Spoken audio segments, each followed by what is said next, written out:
이진동의 속토비 시작하겠습니다. 오늘은 정성호 경기 동두천 양주 연천갑을 지역구로 둔 오선 의원, 정성호 더불어민주당 의원 모셨습니다. 안녕하십니까? 네, 안녕하세요. 네. 참 모시기가 힘들었습니다. 아닙니다. 불러주셔서 감사합니다. 너무 바쁘신 것 같은데, 더군다나 이제 지금 이제 본격적으로 대선전이 달아오르고 있지 않습니까? 네네. 네. 지금은 이제 양당이 경선 국면에 들어가 예. 있는데, 언론에서는 이제 의원님을 부르기를 친명계 자장이다. 이런 용어들을 계속 수식어를 써가지고 이제 예. 부르는데, 뉴스버스 이제 처음 나오셨으니까 여쭤보고 싶은데, 이재명 대표하고는 언제 인연을 맺으셨습니까? 그 이재명 대표를 처음 본 게 87년 3월 한 중순쯤이었습니다. 네. 그렇기 때문에 한 만 38년이 더 지났죠. 이야. 그 이재명 대표와 정치권에서 아는 네. 사람 중에서 제가 가장 오래됐고 또 국회의원 선수로서 가장 높기 때문에 네. 친명 좌장이라고 얘기하는데 네. 그 좌장이라는 표현은 약간 좀 구태스럽지 않습니까? 이재명 대표 오랜 정치적 동지 뭐 그렇게 생각하시면 될 것 같습니다. 네, 알겠습니다. 네. 제가 알기로는 이재명 전 대표하고는 사법시험 동기이시고 연수원 동기시던데, 네. 그리고 아까 87년 얘기를 하셨는데, 87년이면 민주화 항쟁이 있던 시기인데요. 네. 그 87년 3월에 네. 사법연수원 18기, 네. 사법시험 29회로 동기로 같이 입소했습니다. 들어갔을 때 대학 다닐 때 학생운동을 조금 경험했던 저희 연생들이 그 시대적 상황에 대한 고민들, 네. 또 군사 독재 관련된 여러 가지 문제의식을 갖고 인권을 공부하는 그런 언더서클 같은 그런 비공식 모임을 만들었어요. 아니, 연수원에도 그런 어떤 언더서클이 존재할 수 그 있었어요. 당시 사실상 불법이었죠. 그렇게 했으면 잘렸을 겁니다. 아. 근데 거기에 제가 기억은 잘 안 나는데 어떤 의원이 굉장히 괜찮은 연수생이 있다. 문제의식을 갖고 있는 네. 훌륭한 연수생이 있다고 얘기를 해갖고 모셔온 게 이재명 또 후보였고요. 연수생이었고요. 같이 공부하면서 그 당시 87년 60항쟁 때 네. 사법연수생은 그 당시 법원 공무원 신분이었지만 그 네. 명동에 나가서 같이 시위하고 그랬었습니다. 네, 그때 넥타이 부대들이 그 당시 어떤 동력이기도 했죠. 네, 네. 저희가 그 당시 뭐 저나 이재명 대표나 지금은 좀 노선이 좀 달라졌지만 문병우 전 의원, 최원식 전 의원 네. 또 몇몇 분들하고 같이 명동에 나가서 시위도 하고 그랬었습니다. 문병호 전 의원도 같은 네, 기수일까요? 같은 서클이었습니다. 서클입니까? 네. 야, 그 서클 금방 이제 언급하셨는데 그분들이 좀 길이 달라지신 분도 있고 지금 같이 가시는 어떤 동지로서 같이 가시는 분이 두 분 말고 또 있습니까? 예, 뭐 지금 변호사 하시는 여러분들이 계시고 있고요. 네. 지금 뭐 차지훈 변호사, 이찬진 변호사 여러 그 당시 같이 공부했던 분들이 네. 이재명 대표와 좀 함께 하고 있고 또 네. 여러 가지 법률 문제에 늘 많이 도움을 줬었죠. 네. 그분들이 어떤 이재명 전 대표의 어떤 측근 그룹이라 이렇게 볼 수도 있겠네요. 그분들은 정치를 안 하시고 그냥 변호사 하시는 분들이니까. 이게 더 측근이라고 볼 수 있는 거죠. 네. 정치를 안 하기 때문에 이해관계가 떨어져 있으면서도 네네. 이 뭐 속내를 털어놓고 상의할 수 있는 분들. 네, 잘 뭐 이 네. 대표에게 잘 조언들 해주는 그런 분들이 몇 분 계시죠. 네. 네. 상당히 이제 그렇다면 하면 하고 알아들을 수 있는 관계다. 의원님이 이렇게 볼 수가 있을 것 같은데 누구보다도 이재명 전 대표의 속내를 잘 아신다고 이렇게 평가를 해도 될까요? 저는 뭐 많은 분들이 제가 이재명 대표와 대화를 많이 한다고 생각하는데 네. 저 이재명 대표가 어떤 한 말씀 하시면은 그 속뜻이 무슨 뜻인지를 제가 대충 짐작을 합니다. 예. 그래서 제가 어디 가서 그거에 바탕을 둬서 얘기하면 대충 맞아요. 그렇구나. 정성호가 이재명하고 무슨 이재명 후보와 네. 상당히 소통을 잘하고 있구나. 그런 건 아니고요. 뭐 워낙 바쁘시니까. 그러나 네. 전화는 가끔 하고 네. 본인도 필요하면 자주 전화 주시고 저도 당 밖의 여론들 네. 되게 뭐 좋은 소리보다도 이러이러한 지적들이 좀 있더라. 네. 이러이러한 좀 고칠 점이 있다고 얘기를 하더라. 그런 걸 잘 전달하고 있습니다. 네. 그러니까 오해 없이 격의 없이 얘기를 하더라도 이렇게 오해를 불러일으키지 않고 또 이렇게 소통할 수 있는 관계다 이렇게 볼 수가 있겠네요. 근데 다른 분들은 그 이재명 후보가 그 당대표 때 좀 어려워합니다. 굉장히 추진력도 강하시고 네. 결단력도 있지 않습니까? 네. 그러나 저는 뭐 이재명 대표를 크게 무서워하지 않기 때문에 네. 할 말 다 합니다. 그냥. 그러니까 아까 말씀하신 그런 관계구나 하는 거를 저 사진을 통해서도 볼 수 있을 것 같아요. 그리고 이제 친명 좌장이라고 아까 말씀하신 그 부분, 좌장이라는 표현이 어떻게 보면 이제 권위주의적이다 이런 말씀하셨는데 어찌됐든 간에 친명 좌장으로서 부르니까 이 선거전에서 친명 좌장 그 역할로서 볼 때 의원님이 해야 될 역할은 어떤 거라고 보십니까? 가장 큰 게 당내 또는 당 밖의 어떤 통합에 징검다리 역할을 하는 게 제 역할이라고 생각합니다. 당연히 이재명 대표를 뭐 적극적으로 지지하는 의원들이 대다수지만은 조금 뭐 과거에 소원했던 분들도 계시고 있기 때문에 그런 분들이 소외되지 않게 네. 역할을 잘 할 수 있게 제가 좀 도와드리고 또 그분들의 의견도 전달하고 또 당 밖에 계신 많은 분들을 제가 만나고 있거든요. 또 대표가 바쁘시니까 네. 다 접촉할 수 없지 않습니까? 그래서 정말 대한민국이 새롭게 태어나는데 필요한 인재들, 이런 분들을 또 대표에게 소개하고 추천도 네. 하고 역할을 할 수 있게 하는 게 제 역할인 것 같습니다. 네. 아주 가장 그 축구들에서 막중한 역할 같습니다. 인재 추천이 제일 어렵지 않습니까? 네네. 네. 잘못하면 오해를 물론 일으킬 수 있는데, 그런 어떤 서로 신뢰가 바탕이 되지 않으면 못하는 게 그 부분인데, 그것만으로도, 이거 축구이구나 싶습니다. 근데 뭐 제가 정치를 하면서 네. 최소한 뭐 제 것을 챙기고 네. 제목을 달라고 해본 적이 없습니다. 네. 저는 그간 정치하면서 특히 이 대표에게도 정말 그런 뭐 저의 개인적인 친소 관계라든가 이해관계를 떠나서 늘 말씀을 드렸고 네. 또 제 사람, 저하고 가까운 사람 추천해 본 적이 없습니다. 네. 그런 면에 저에 대한 이 대표의 신뢰가 있다고 생각합니다. 네, 그래서 쭉 그런 어떤 동지적 관계가 쭉 지속되고 있었던 걸로 보이네요. 네. 자, 우선 현안 문제 좀 질문 드리고, 대선 과정 또는 대선 이후 제기될 문제 조금 여쭤볼까 합니다. 지금 이제 한덕수 총리, 네네.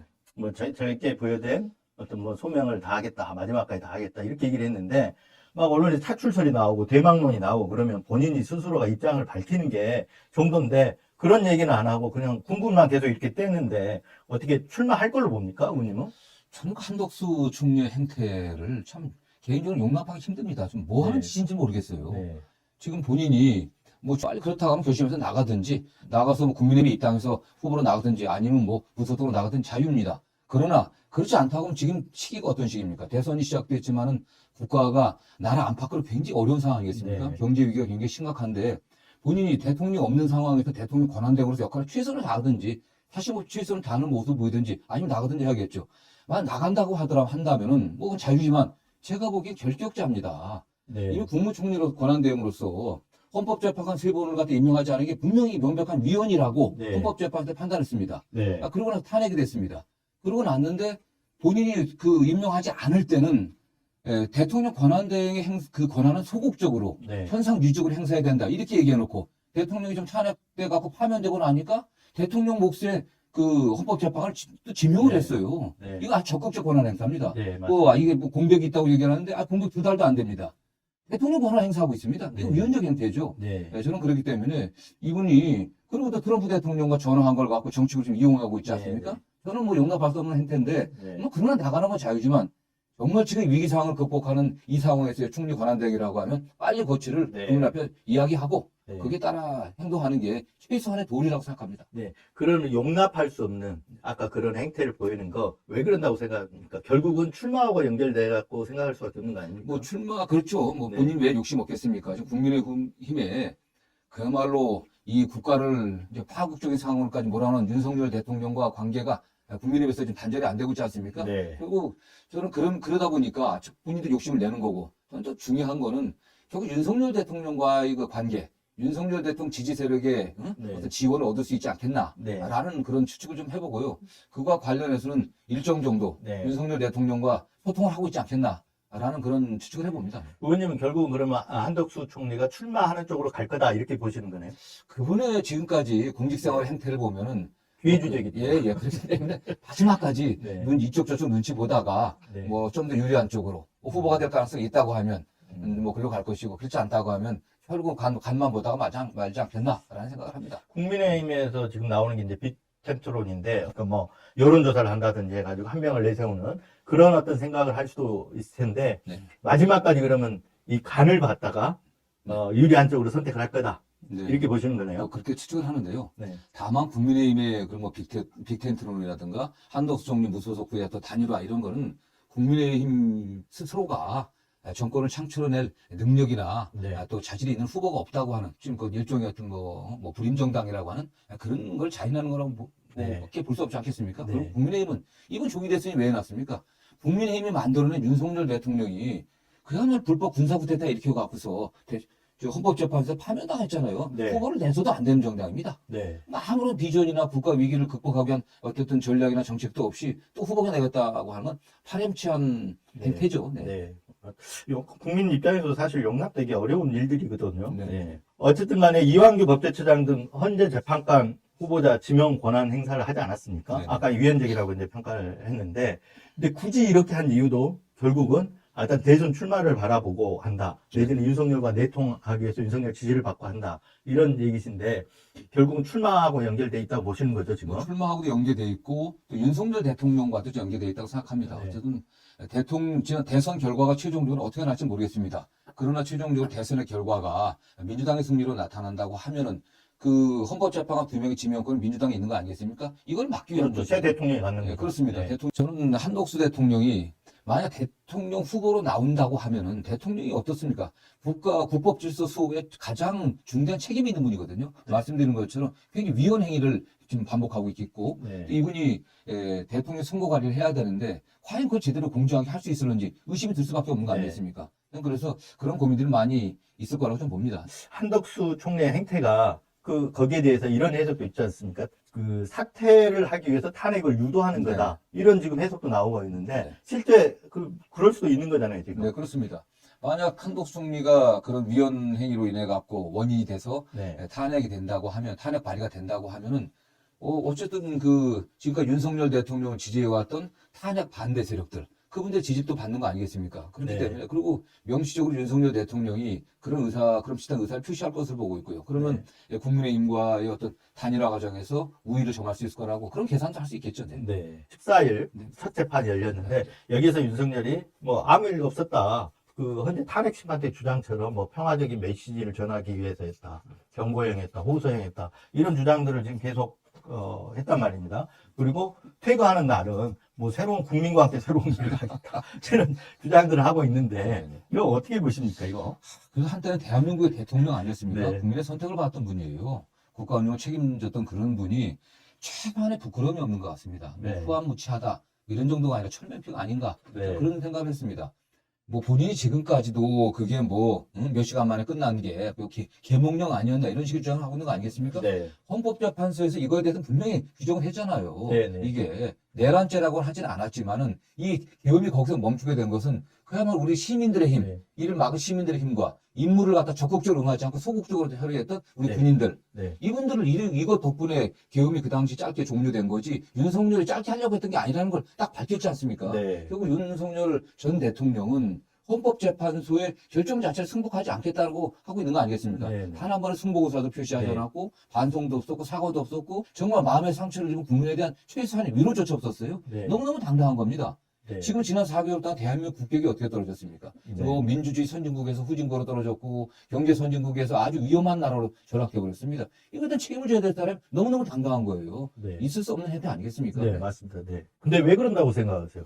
과거에 박근혜 국정농단 사건 때 보면 헌재 결정이 승복하지 않았거든요. 네네. 지금까지도 해고록에서도 최성원의 잘못이다. 네네. 최순실의 잘못이다. 나는 그걸 살피지 못한 불찰만 있다. 이렇게 책임을 떠넘기고 현재 어떤 파면 결정에 대해서는 한 번도 승복을 안 했는데 윤석열도 그 길을 갈 거라고 생각하는데 저는 대법원까지 확정돼도 윤석열이 불복할 거다. 네, 승복 안 할 거다. 이렇게 봅니다. 예, 저도 뭐 같은 판단입니다. 네. 절대 지금 본인의 형법상 내란죄 재판이 지금 시작되지 않았습니까? 네. 내란죄에서도 강하게 부인하고 있고 뭐 거기서 끝나는 게 아니라 지금 외환유치죄, 외환죄 네. 또 지금 수사를 돼야 된다고 생각하고 있고요. 여러 가지 다른 혐의들, 선거법 위반, 네.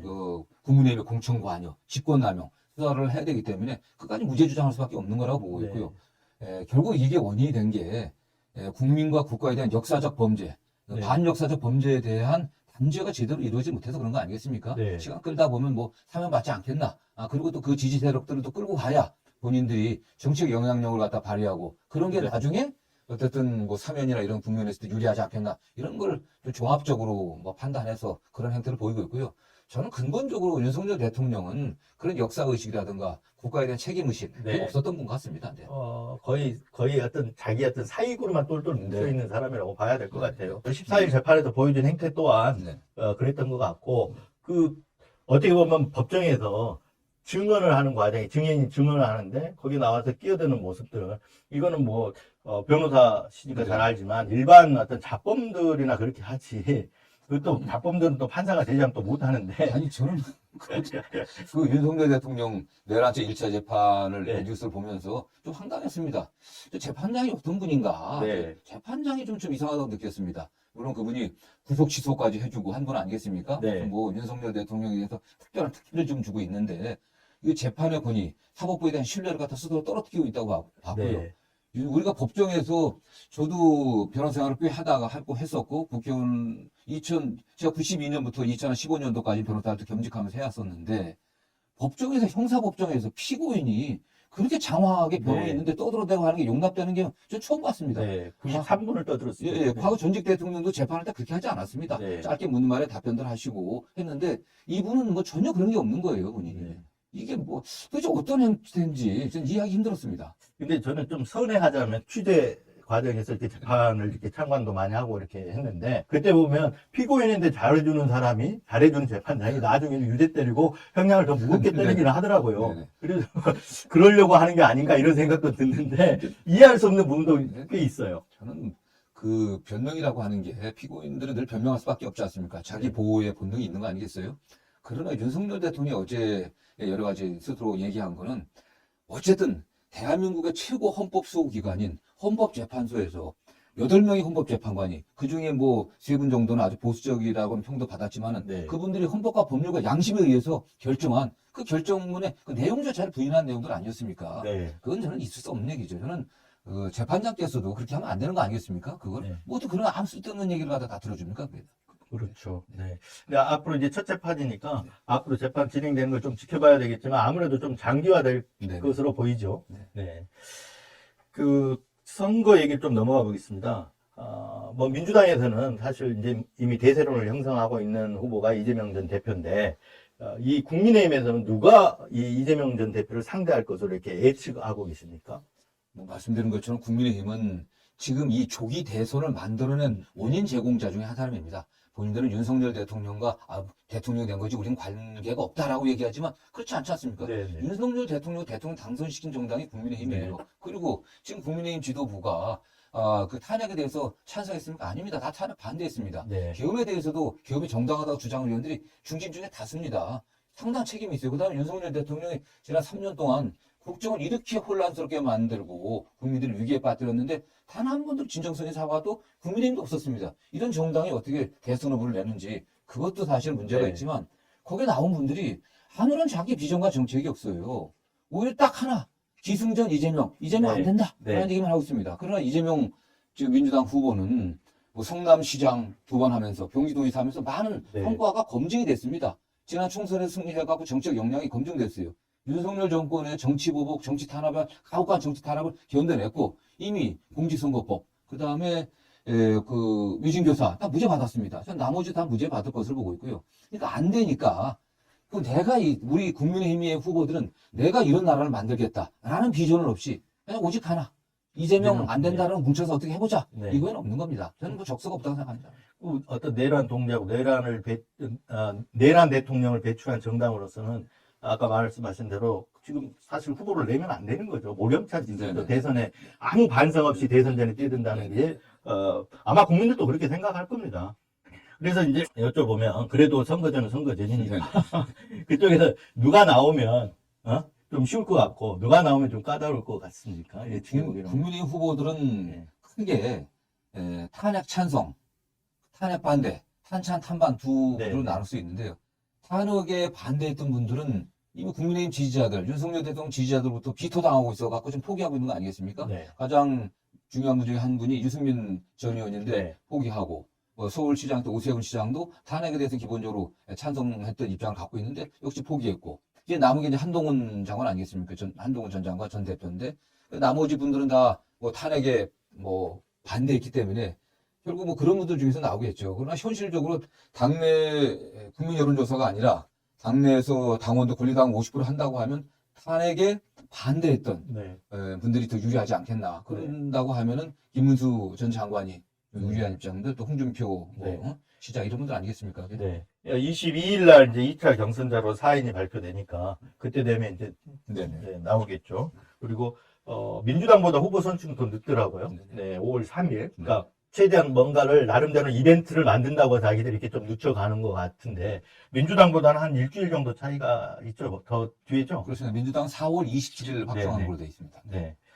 김두관 전 의원 같은 경우 이제 불출마 선언했고. 현재까지는 그렇습니다. 뭐 김두관 전 의원 같은 분에 대해서는 좀 아쉬움이 있습니다. 그래도 입지전적인 분 아니시겠습니까? 네. 동네 이장부터 시작해갖고서 군수, 도지사, 장관, 네. 국회의원 다 했은 분이신데, 그리고 영남에 몇 안 되는 또 민주당이 배출한 또 지도자인데, 좀 그래도 영남의 목소리를 내면서 당의 혁신과 개혁을 좀, 또 통합을 만들어내는 데 역할을 하길 기대했습니다. 그러나 그분이 어쨌든 뭐 경선 룰을 정하는 과정이나 룰에 대해서 좀 뭐 불만족스럽다는 말씀하셨는데요. 근데 지금 뭐 과거 노무현 문재인 대통령 때 비교하는데 그 당시하고 지금 정치적 상황이나 당내 상황이 많이 달라졌거든요. 네. 그 당시는 뭐 권리당원들이 한 뭐 10만 명 내외밖에 안 됐고, 근데 지금 권리당원이 120만에 육박하고 있기 때문에 네. 이런 측면도 있고요. 그냥 룰을 바꿔서 국민 경선을 했을 때는 일주일도 안 되는 시간에 그 네. 100만, 200만이 되는 권리 선거인단을 모집할 수가 없습니다. 네. 그 권리당원 같은 경우는 당비도 내고 집회에도 참여하고 선거운동도 해주시고 이런 적극적인 참여자분들인데 이분들이 다시 선거인단 가입하라고 하면 불만들이 굉장히 많거든요. 네. 민주당이 그 나라의 주인은 국민이고 당의 주인은 권리당원들이다, 당원들이라고 했는데 그분들이 최소한의 공직선거권조차도 주질 않고 일반 국민과 동일하게 한다고 하는 것은 좀 문제가 있다고 좀 생각하거든요.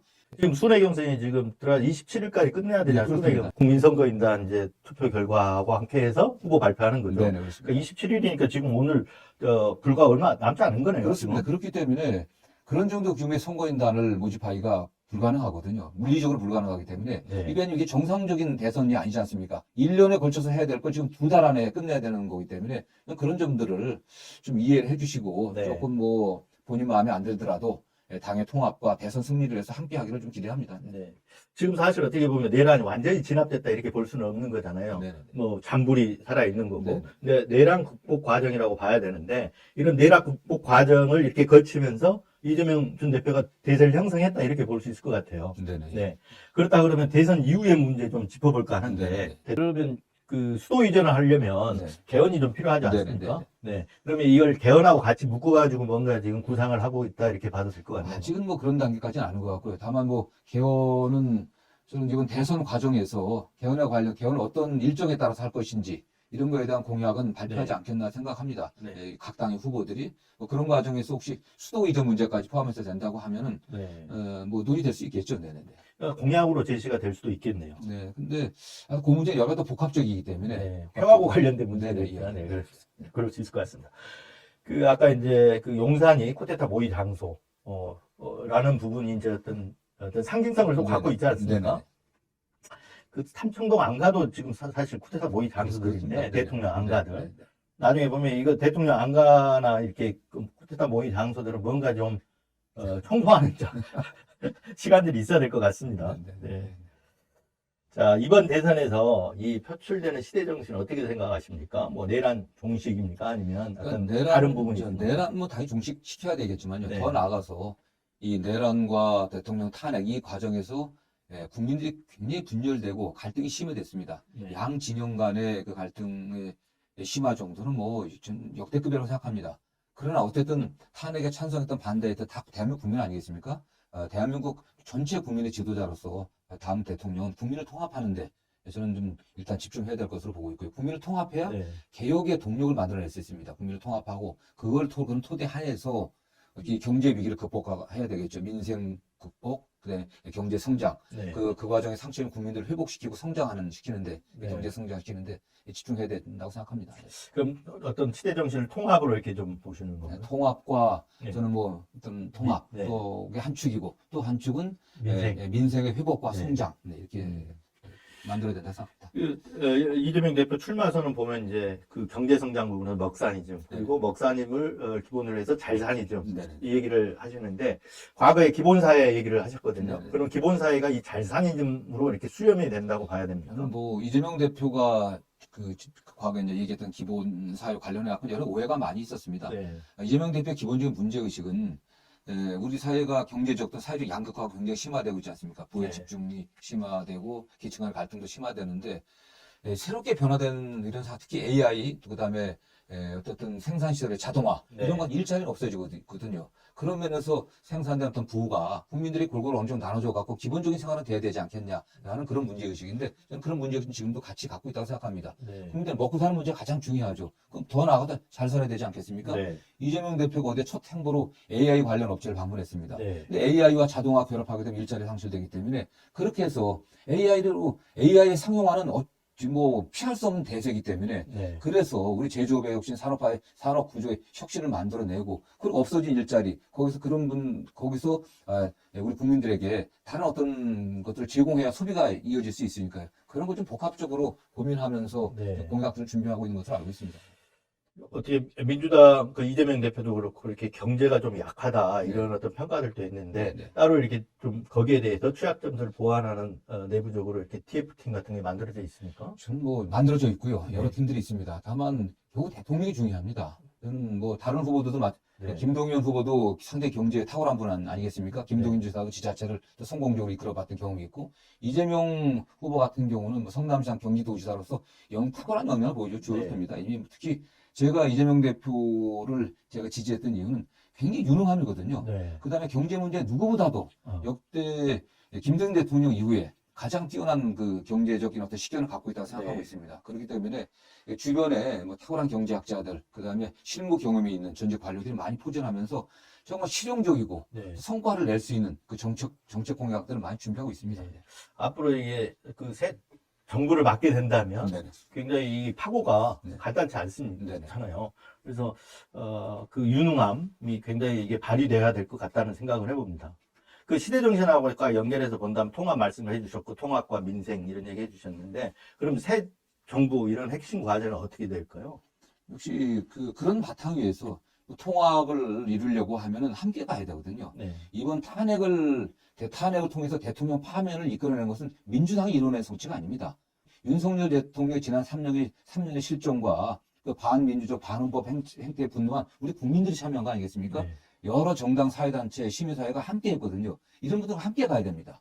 이런 분들은 함께 가야 되고, 그렇기 때문에 민주당만 이런 성과가 아닙니다. 박근혜 대통령 탄핵도 민주당만 이런 성과를 우리가 착각을 하면서 네. 우리가 독점한 게 아니야 이런 비판을 많이 받았습니다. 그래서 네. 이번에 헌정을 수호하는데 참여했던 제 세력이 다 네. 같이 하는 그런 국정 운영을 하면서 국민 통합해야 되지 않겠나. 네. 여기에는 국민의힘에서도 계엄에 반대하고 탄핵에 찬성했던 이런 세력들까지도 함께 할 수 있는 그런 여건들을 만들어야 된다고 보고 있고요. 네. 그다음 민생 경제 관련해서는 과감한 어떤 규제의 합리화 그리고 정부의 적극적인 역할 특히 재정의 역할이 좀 필요하다고 보고 있고 이재명 대표는 그와 관련해서 분명한 또 네. 준비를 하고 있습니다. 네. 네. 조국 혁신당이 이제 오픈 프라이머리 주장하다가 네. 후보 내지 않기로 하고 그 야권의 어떤 후보를 갖다 지지하겠다 이랬는데 민주당의 제1당으로서 이런 다른 진보 진영 후보를 좀 진보 진영을 어떻게 아우를지 이런 부분도 좀 생각을 하셔야 될 것 같은데 네. 어떻습니까? 지금 그 내란 종식 민주 헌정 수호 네. 새로운 대한민국 원탁회의라고 네. 탄핵 과정에서 구성이 됐거든요. 원탁회의라고 네. 해갖고 그 5개 정당이 당시는 야 5개 정당이었죠. 그 5개 정당이 구성되었기 때문에 저는 함께 가야 된다고 보고 있습니다. 그분들하고 조국 혁신당에서는 후보를 안 낸다고 했지만 그분들의 주장한 여러 가지 정책들도 저희가 같이 포용할 거 포용하고 논의할 거 논의해갖고 함께 가고 또 제가 말씀드린 것처럼 대선 과정에서 함께 하고 그 이후에 국가를 운영함에 있어서 여러 세력들의 의견들을 종합해갖고 국민들을 좀 하나로 뭉치는 네. 우리 사회 변화와 혁신을 바라는 국민들을 모아내는 그런 어쨌든 방향으로 나가야 된다고 생각합니다. 네. 아까 이제 민생 경제도 얘기하시고 통합 이렇게 얘기하셨는데 그 검찰 개혁 문제도 상당히 중요한 부분인데 혹시 만약에 이렇게 이제 당선이 되시고 그러면 검찰을 도구로 이용할 칼로 이용할 그런 생각은 저도 없다고 봐야죠. 지금 어떻습니까? 노파심입니다. 민주당이 국민의 선택을 받아서 국정 운영할 기회가 온다고 하면 당연히 혁신해야 되고 검찰이 지난 3년간 검찰이 보여주는 행태는 네. 너무나 부끄럽습니다. 정말 윤석열 사단이라고 하는 극소수의 검사들이 오직 대통령과 그 주요 대통령을 위한 그런 사적 도구로 쓰여왔다고 저는 생각합니다. 지금까지도 마찬가지입니다. 네. 그렇기 때문에 그런 면에서는 검찰 스스로 거기서 벗어나려고 노력이 좀 필요하다고 보고 있고요. 더 나아가서 제도적인 개혁 관련해서는 많이 논의가 되고 있습니다. 네. 그러나 결국 입법을 통해 완수되어야 될 문제이기 때문에 역시 여러 정당이라든가 또는 시민사회 목소리들, 학계 목소리를 들어가고 정말 국민들에게 필요한 검찰이 돼야 된다고 보고 있습니다. 그래서 상당히 중요한 부분인 것 같고요. 이게 형사사법 절차라는 게 네네. 국민들에게 좀 미치는 영향도 굉장히 네네. 크지 않습니까? 네네. 그거 한번 잘못 바꿔놓으면 그 피해 또 국민들이 받는 그렇습니다. 거거든요. 네네. 이 부분은 상당히 새 정부의 핵심 과제가 될 수도 있겠네요. 검찰 개혁. 지금 당 내에서도 많은 관심을 갖고 검찰 개혁에 대한 준비를 하고 있고요. 네. 저는 다만 정말 검찰이 저도 사법시험을 합격했고 저 주변에 많은 친구들이 선후배들이 뭐 검찰에 가서 정말 열심히 일하는 사람들도 많습니다. 저는 대다수의 검사들은 90%의 검사들은 정말 자기 일에 국민의 생명과 재산 안전을 지키기 위해서 정의를 실현하기 위해 노력한다고 봅니다. 그러니까 10%도 안 되는 그 정치 검찰들이 네. 대통령의 권력에 불붙어 갖고 그들의 권력만 그들의 사적 이익만 추구하는 아주 극소수의 검사들이 있다고 보고 있습니다. 네. 그래서 검찰 개혁의 방향도 검찰 그냥 무조건 문 닫게 한다는 게 아니라 국가 전체 국민들을 위한 수사의 총 역량 이게 네. 줄어들어서는 안 되는 거거든요. 네. 그렇기 때문에 그런 것들을 잘 유지하면서 검찰이 제 역할을 할 수 있게 하는 좀 고민들이 좀 실질적 고민들이 필요하다고 생각합니다. 네. 검찰이 제가 보기에 또 정부 바뀌면 거기에 맞춰가지고 또 뭔가를 막 하려고 할 것 같은데 거기에 속으면 안 되잖아요, 이번에는. 예, 근데 뭐 아신 것처럼 네. 어떻게 보면 우리 정치사에 있어서 그 검찰 권력, 정권이라든가 또는 국가기관으로부터 가장 큰 고통을 당했던 분은 김대중 전 대통령입니다. 네. 또 노무현 대통령도 퇴임 후에 엄청난 고통을 당하다가 네. 불행한 그런 사건이 있지 않았습니까? 그러니까 또 이재명 대통령은 지금 대선 패배자로서 지난 3년 동안 이재명 네. 대통령과 그 가족들이 또 주변에 당했던 한번 상황을 한번 보십시오. 수백 차례 압수수색 당하면서 네. 지금까지도 하고 있습니다. 지금도 그 과정 중에 있는 네, 그렇습니다. 거죠. 저는. 네. 극소수의 검찰이 그런 행태를 취해왔거든요. 저는 그래서 누구보다도 다시 본인이나 민주당이 집권했을 때 그런 검찰 권력을 이용해갖고 정적을 탄압하고 제거하려고 하고 그런 짓은 안 할 겁니다. 네. 네. 제발 그렇게 되고 검찰 좀 잘 개혁을 해주셨으면 좋겠습니다. 개헌 문제 아까 좀 여쭤봐야 될 것 같은데요. 이 개헌 얘기가 이제 임기 단축 개헌한 얘기들이 좀 제기되는데 여기에 대해서 이재명 대표는 찬성할 것 같습니까? 저는 개인적으로 이재명 대표가 공식적인 자기 입장을 발표를 하진 않았지만 네네. 임기를 3년으로 단축한다고 하면 어떻게 하자는 건지 모르겠습니다. 3년 한다고 하면 임기 3년 단축하면은 2028년도까지 아니겠습니까? 그러면 그 개헌의 시기는 올해 지금 이 대선 과정에서 개헌은 물리적으로 아예 불가능합니다. 그건 네. 1%의 가능성도 없어요. 네네, 맞습니다. 여야가 합의한다고 하더라도. 네, 시간이 안 되죠. 그렇죠. 비용이 많이 드니까 내년 지방선거 때 한다고 하면 지방선거 때까지 1년을 갖다가 원래 집권 1년은 업무 파악하고 준비하는 시간입니다. 네. 그 개헌까지 개헌 문제까지 처리하려고 하면 거의 일을 할 시간이 없을 거예요. 지방선거 끝나고 나면 2년에 국회의원 선거 있습니다. 네. 그렇게 되면 어떻게 되겠습니까? 그 다음에 3년짜리면 1년은 준비하고 개헌하고 그 다음에 나머지 마지막 1년은 레임덕입니다. 다시는요. 네. 아무 일을 할 수가 없어요. 근데 국가적으로 굉장히 위기 상황인데 경제적으로 너무나 심각한 위기 상황인데 대통령 권력 없는 3년짜리 대통령이 무슨 일을 하겠습니까? 그냥 개헌 하나로 3년 그냥 보내는 겁니다. 네. 저는 그건 말이 안 된다고 생각하고요. 그렇기 때문에 이게 개헌의 시기를 지방선거와 맞출 거냐 국회의원 선거와 맞출 거냐 했는데 지금 개헌하자고 하는 분들의 목소리의 핵심적인 요소는 뭐냐? 개황적 대통령의 권한을 제한하자는 거거든요. 네네. 그런데 대통령 선거하고 지방자치단체장 선거, 또 지방의회가 있지만 지방의회보다는 지방자치단체의 권력이 막강한 거 아니겠습니까? 네. 모든 인허 갖고는 다 갖고 있으니까 행정 권력을 갖다가 한꺼번에 선출해버리면은, 네. 그렇게 하고, 같이 하고, 네. 그 다음에 국회의원 선거 때 시기를 맞춰서 그 견제를 평가를 받아야 되지 않습니까? 네. 근데 3년짜리 단축해버리면 대통령 선거와 국회의원 선거가 합쳐집니다. 네네. 그리고 지방선거가 중간선거가 되거든요. 네네. 이건 말이 안 되는 거 아니겠습니까? 그러면 지방 사이클을 4년 중임제 얘기가 나오는데 그 사이클을 그럼 지방선거하고 맞추셔야 된다는. 그렇죠. 그러니까 대통령 선거하고 국회의원 선거를 같이 하게 되면은 네. 행정권과 입법권이 하나 뭉쳐집니다. 기왕적 대통령의 권력을 제한할 수가 없는 거죠. 네. 그 대통령 선거와 지방 선거 합쳐지고 중간 평가가 국회의원 선거가 돼야 되는 겁니다. 미국의 대통령에 대해서 중간 평가가 그런 의미가 있는 거 아니겠습니까? 네. 이재명 대표도 그렇게 생각을 하신다고 봐야 되나요? 뭐 이재명 대표의 생각 이 부분에 네, 관련해서 네. 아직 뭐 밝힌 바는 없습니다. 근데 반면에 국회의원 선거와 같이 사이클을 맞춰줘야 국회의원들의 그 입법권과 어떤 행정권이 하나가 돼가지고 그러니까 중간 평가는 지방선거로 받고 해야 이게 국정 운영이 순조롭게 되지 않겠느냐 이런 게 얘기하시는 분도 계세요. 근데 제가 조금 전에 말씀드린 네. 것처럼 개헌의 목적이 대통령 권력을 네, 네. 축소하자고 하는 건데 대통령 권력을 갖다 대통령 권한 행사를 지방자치단체장이나 지방에서 견제할 수 있습니까? 불가능한 거죠. 네. 대통령 권력을 행정부로 견제할 수 있는 것은 입법 부분 아닙니까? 그렇기 때문에 따로따로 해야 되는 게 맞는 거죠. 네. 알겠습니다. 그러면 사이클 문제는 아까 이제 어느 정도 민주당의 개헌의 어떤 민주당의 입장 내지는 어떤 나중에 공약의 그런 사항들이 반영되면 어떤 지방선거하고 사이클 맞추는 쪽으로 나올 가능성이 있겠네요. 네. 우리 그렇죠. 네. 의원님이 속내를 읽는다고 하니까 아니, 저는 이번에 대통령 5년 임기 맞추고 그 내년에 지방선거 때 개헌하고 4년 중임제를 개헌하면은 네. 2030년 지방선거 때 맞춰지는 거거든요. 그리고 네. 그 중간에 그렇겠네요. 네, 28년도에 국회의원 선거가 있고 또 32년도에 국회의원 네. 선거가 있고 그래야 그게 맞는 거라고 좀 봅니다. 네. 네. 그러니까 국회의원 선거 때 이제 중간평가를 중간평가를 하는 하는 거죠. 네. 이게 이제 아까 이제 이재명 대표 국민의힘 후보들이 다 그 어떤 비전을 내는 게 아니고 전부 반 이재명, 네네네. 다 공약이 반 네, 이재명이잖아요. 그런데 그 이재명 비토 왜 그런다고 생각하십니까? 특히 이 그 기득권 언론, 조선 뭐 이런 데 엄청 심하잖아요. 네. 그 왜 그런다고 생각하십니까? 예전에 보면 노무현 전 대통령 때가 또 떠오르기도 하거든요. 뭐 이재명 대표가 두려운 거죠. 또 그렇게 언론이 또 올해 언론이라든가 검찰에서 이재명 네. 대표를 약간 악마화하려고 지난 3년 동안 계속 시도해왔지 않습니까? 네. 그러나 저는 오히려 뭐 저쪽에 스스로 본인의 당선 가능성이 없음을 뭐 패배를 자인하는 거 아니겠습니까? 네. 이 대통령의 후보자, 대통령을 선출하는 것은 과거를 보면서 선택하는 게 아니거든요. 대한민국의 미래를 어떤 사람이 이끌어갈 것인지 그걸 보고 선택하는 거 아니겠습니까?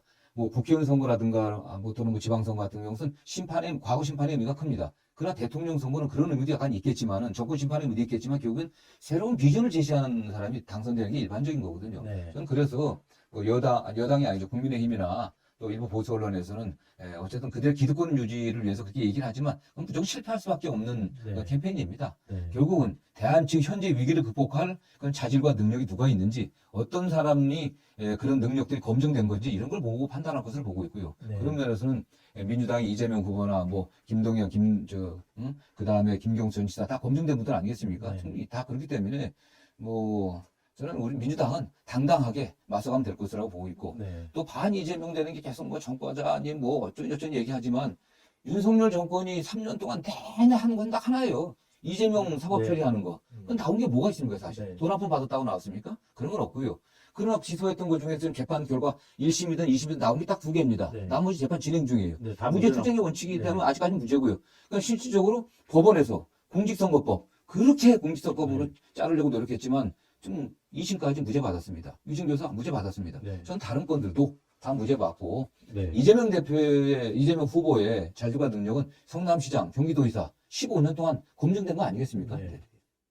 그러면 나머지 재판들은 이재명 대표가 그러니까 당선이 되면 나머지 재판들은 다 어떻게 된다고 생각하면 불소추 특권상 중지가 돼야 된다고 네, 생각합니다. 뭐 지금 국민의힘 일각에서는 나 뭐 일부 언론에서는 그 불소추 헌법 84조에 내란 외환죄를 제외하고는 뭐 소추되지 않는다 해서 이건 진행되는 재판은 관계가 없다고 얘기하지만 네. 이런 상황이 우리하고는 아무도 생각하지 못했었죠. 네. 그래서 헌법 84조의 취지는 대통령의 직무의 안정성을 도모하기 위한 겁니다. 대통령이 내란 외환죄를 범해갖고 국가를 흔들었다가 하면 처벌받는 거지만 그 외에 죄를 갖고서는 그거 갖고 처벌받거나 재판받는다고 하면 직무가 불안정해지지 않습니까? 네. 그래서 그 부분에 관련해서는 사법의 영역에서 제외시킨 거거든요. 그런 입법 취지를 고려한다고 하면은 재판이 진행될 수 없는 거 아니겠습니까? 네. 아까 이제 뭐 나왔던 얘기긴 한데 마지막으로 한 번만 조금 그 확인을 하기 위해서 네. 여쭤보는 건데 그 개헌 문제 이재명 대표는 개헌의 의지는 확실합니까? 좀 뭐 분명하다 생각하고 있습니다. 왜냐하면 보통 개헌이라고 하면 보통 정권 초기에 이렇게 뭔가 해야 추동력을 받는데 네. 후반부로 가면 레임덕 상황이 오기도 하고 그래서 추동력을 못 네네, 받잖아요. 그렇죠. 근데 말씀하시기로 아까 이제 초기에는 지금 어떤 내란 종식도 해야 되고 기틀도 만들어야 되고 이게 해야 될 일이 무척 많지 않습니까? 네. 그러다 보면 또 후순위로 밀려가지고 이게 뒷전으로 또 밀려나는 거 아닌가 하는 우려를 하는 분들도 있거든요. 그래서 이번 그 대통령 선거 과정에서 저는 각 당의 후보들이 개헌의 일정, 그 로드맵을 제시할 것으로 보고 있습니다. 그리고 일반적으로 뭐 내년 지방선거 때 1년 정도 준비해갖고 처리될 것으로 보고 있고요. 또 다만 그 개헌의 주체가 국회만이 돼서는 안 된다고 생각합니다. 국민들이 참여해갖고서 의견을 모아야 되지 않겠습니까? 네. 근데 지금은 그들만의 지금 리그거든요. 이래서는 안 된다고 봅니다. 그래서 일정을 제시하고 네. 어느 정도 합의된 내용 같은 경우는 국회에서 국민들에게 제시하고 국민들의 의견도 들어갔고 그래서 안을 뭐 금방 만들 수 있다고 생각합니다. 네네. 예. 자, 딱 당선이 되면 바로 그 취임이잖아요. 네네. 취임인데 그러면 그 내각 같은 거를 미리 만들어 놔야 될 텐데 이런 작업들도 지금 진행이 되고 있습니다. 아주 뭐 구체적인 뭐 네. 작업은 진행되는 바는 없고요. 다만 저는 당의 이제 인재위원장인데 이번 대선 과정에서 민주당의 노선, 민주당의 정책을 지지하는 유능한 분들을 많이 모시려고 다각도로 노력을 하고 있습니다. 네. 아주 막중한 임무를 맡으셨네요. 아니, 사실 인사가 만사라고 하지 않습니까? 네, 막중한 임무죠. 네. 자, 오늘 나와주셔서 감사합니다. 네. 고맙습니다. 네.